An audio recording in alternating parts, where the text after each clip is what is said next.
कुछ प्रॉब्लम देख लें इसके हवाले से। एक प्रॉब्लम है ये, a certain light bulb has a tungsten filament with a resistance of 19 ohm when cold and 140 ohm when hot। ठीक, तो 2 पॉइंट पे आपको रेजिस्टेंस उसने दे दी है। आर नॉट एक है लोअर पे, और कोल्ड उसे क्या है, उसे 140 ऑब्वियसली हमारे पास वहाँ पे वो मटेरियल हॉट है। Assume the resistivity of tungsten varies linearly with temperature even over the large temperature range involved here। Find the temperature of the hot filament, assume an initial temperature of 20 degree centigrade. तो 20 degree centigrade पे आपके पास जो resistivity है, resistance है, वो are not है। और आपने टेम्परेचर फाइंड करना है जब आपके पास रेजिस्टेंस है 140 ओम। और एक और चीज़ भी साथ इन्होंने बताया कि assume the resistivity of tungsten varies linearly with temperature even over the large temperature range involved here। तो पिछले स्लाइड पे हम देख चुके हैं कि लिमिटेड रेंज के लिए रिलेशन वैलिड होता है, ये पूरी डोमेन के लिए वैलिड नहीं होता कि आप जितना मर्जी टेम्परेचर बढ़ाते जाएं तो रिलेशन ट्रू रहेगा, या जितना टेम्परेचर कम करते रहें तो रिलेशन ट्रू, ऐसी बात नहीं है। लेकिन इधर में हम उन्होंने एक्सप्लिसिटली कह दिया कि इस लिमिटेड इस रेंज के लिए वो रिलेशन वैलिड होगा। तो रिलेशन आप वही यूज करोगे obviously, R is equal to R naught 1 + alpha × T - T not.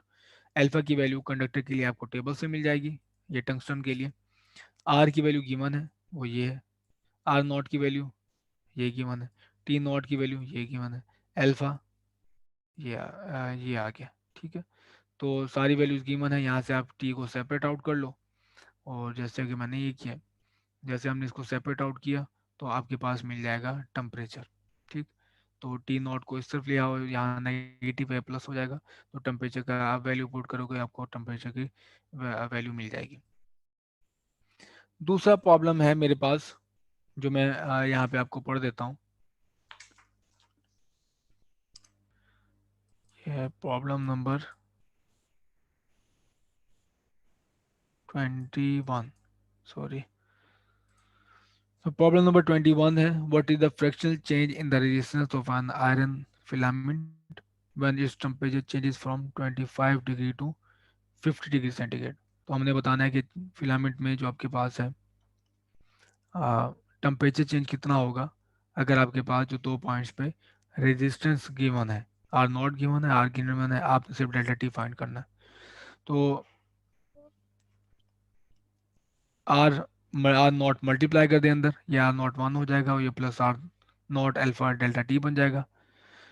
इस आर को इस तरफ ले जाएं तो माइनस आर नॉट हो गया, आर नॉट यहाँ पे डिवाइड हो जाएगा, तो अल्फा को भी आप डिवाइड कर दें तो आपके पास वैल्यू आ जाएगी डेल्टा टी की। ठीक है, तो ये मेरे पास होगा 0.125 वैल्यू है इसकी।